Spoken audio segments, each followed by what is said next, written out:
Hi, good morning. My name is Tammy Drinkman, and I have the pleasure of working in children's ministry. The devotion for today comes from Mark 4:17. And they have no root in themselves, and so endure only for a time. When tribulation and persecution comes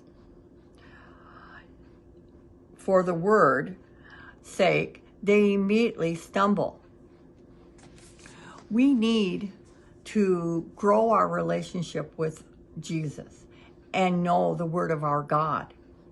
When the hard times come, our roots will become stronger and we can withstand the storms and grow stronger in our relationship with the Lord when we have been spending time in His Word. Good day.